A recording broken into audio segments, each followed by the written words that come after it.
السلام عليكم مشاهدينا الكرام. بما ان سيدنا رمضان على الابواب جبت لكم الشهيوه اللي ما كتخطى حتى دار مغربيه اللي هي الحريره المغربيه.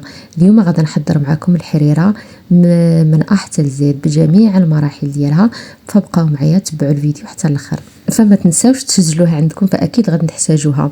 ما تنساوش ايضا تشاركوا الفيديو مع الاهل والاصدقاء لتعم الفائده، وتخليوا لي لايك وتعليق زوين. ندوزو مباشره باش نحضروا حريره ديالنا. فاول حاجه غادي نحتاجو، هنا عندي 2 حبات ديال البصل اللي بصلات صغار، الا كانت بصله كبيره فكتفيو بصله وحده، و3 حبات ديال المطيشه او 3 حبات طماطم، وقطعه ديال اللحم. صافي هنا غادي ناخذ البصله ديالي، غادي نشلضها مزيان، غادي نقطعها رقيقه بزاف، غادي نستعن هنايا بالهشوار.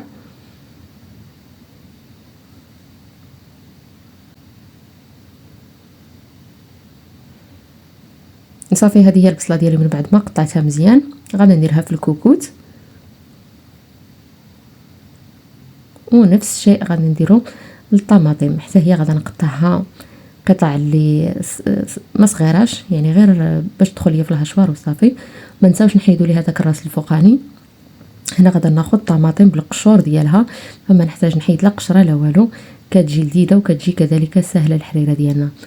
صافي غادي نقطعها هكا واحد القطع كبار، وغادي نطحنها حتى هي مزيان في الهشوار، حتى كتطحن مزيان وما كيبقاوش يبانوا نهائيا القشور.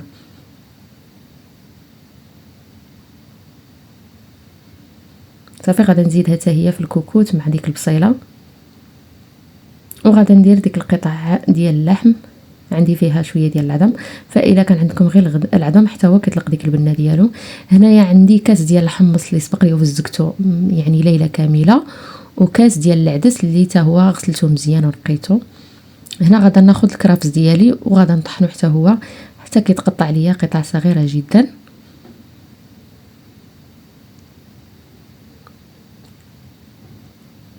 نفس الشيء غادي ندير هنايا القزبر والمعدنوس، فانا كانوا عندي مقطعين في الكونجيلاتور، ولكن ما كانوش مقطعين زعما رقاق بزاف، فغادي نعاودهم في الهشوار.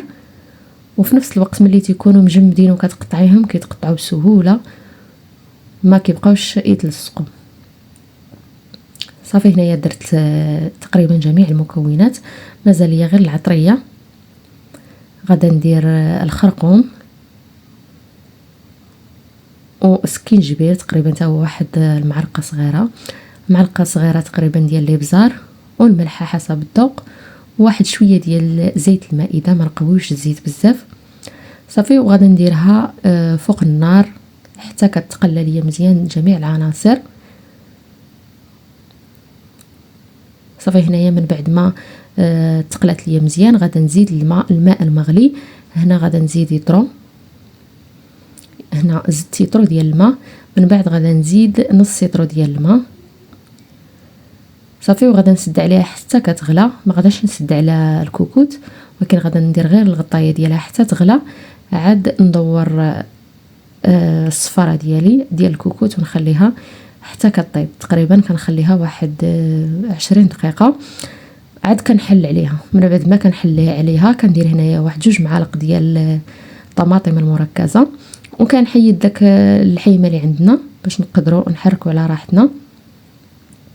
من بعد غادي نوجد باش غادي ندور الحريره ديالي الدقيق والماء. غادي نجيب الدقيق الابيض، غادي نوضع تقريبا 4 ديال المعالق ديال الدقيق الابيض مع شويه ديال الماء. الخليط ما يكونش جاري وما يكونش ثقيل بزاف، يعني يكون ما بين وبين. صافي غادي نخلط مزيان باش ما يبقاوش عندي دوك الكويرات. وهنايا العافيه كتكون شويه عاليه، وكنبقى نزيد الدقيق ديالي بالتدريج. داك الخليط ديال الماء والدقيق كنبقى نزيدهم بالتدريج، ما نزيدهمش دفعه واحده باش ما تعجنش ليا الحريره ديالي، وكنبقى نزيد شويه بشويه حتى كنوصل للقوام اللي انا باغيه.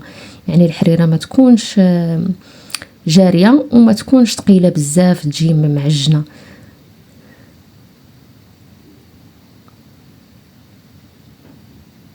صافي غنبقى نستمر دائما الحريره ديالي فوق النار وانا كنخلط وكنزيد شويه بشويه. صافي هنايا بدات كتغلى ليا، هي كتغلى وانا كنحرك، ما نستغناش عليها بالتحرك باش ما يلصقش ليا داك الدقيق لتحت. من بعد هنا زدت عليها شويه ديال